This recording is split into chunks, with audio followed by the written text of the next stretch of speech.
Good morning and welcome to the video wrap-up from day one of the SMSF Association National Conference 2018 that has returned to Sydney after a 6-year absence. It's brought to you by Zurich, a perfect fit for you and a perfect fit for your customers, and Self-Managed Super, the premier SMSF publication. I'm Darin Tyson-Chan, and day one started with what has now become the traditional thought leadership breakfast to discuss whether or not superannuation should play a broader role in the retirement of Australians. BT Financial Group General Manager Superannuation Melinda Howes suggested more work needed to be done with regard to retirement income streams generated from super and the associated products. The Australia's super system primarily focuses on the attainment of a lump sum rather than an income stream, so we have that sort of mentality. There's a lack of incentives at the moment to annuitise.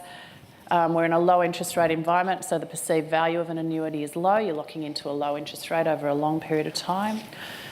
There's issues around marketing and distribution.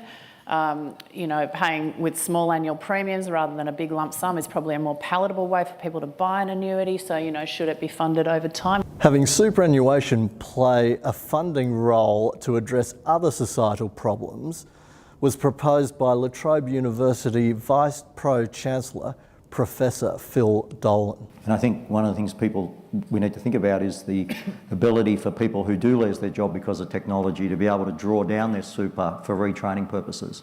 So rather than a linear pattern where you kind of build your superannuation up and then you run it down post-retirement, it may look more like this, where a 45-year-old who through no fault of their own is made redundant because of technology should be able to perhaps draw that money down to retrain to have another 20 years in the workforce.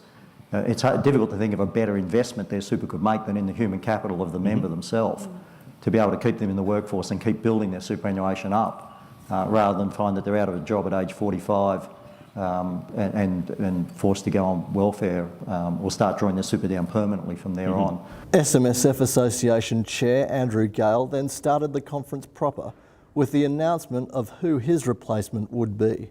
First, it gives me immense pleasure to announce our new chairperson, Professor Deborah Ralston, who will succeed me at the end of this conference. It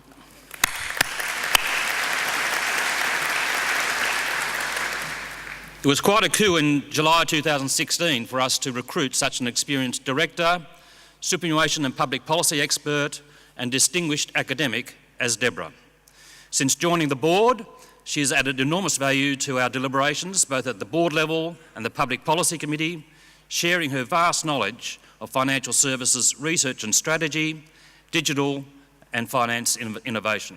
This year's conference marks the first under the stewardship of SMSF Association CEO John Moroney, and he shared with delegates why the theme, Beyond, was so apt in light of the super reforms. To my way of thinking, these changes explain exactly why Beyond is the right theme for this conference.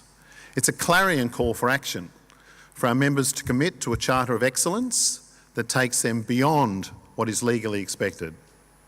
By doing so, professionals demonstrate they are primarily motivated by their clients' needs. It also reflects a key principle of this organisation since its inception: to never accept the lowest common denominator when it comes to SMSF advice. New SMSF Association patron Tim Costello then explained why he thought superannuation was currently experiencing a significant phase.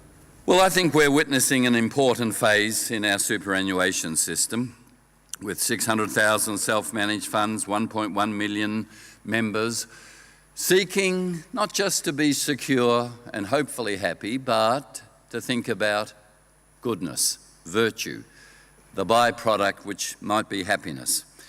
Australians, in thinking about this, are very mindful of where their super funds are investing their money. So that's it for day one. Highlights for day two include a professional standards session to be presented by FASIA CEO Dean Sanders and a regulation panel session in the afternoon. I'm Darin Tyson-Chan. Thanks for watching.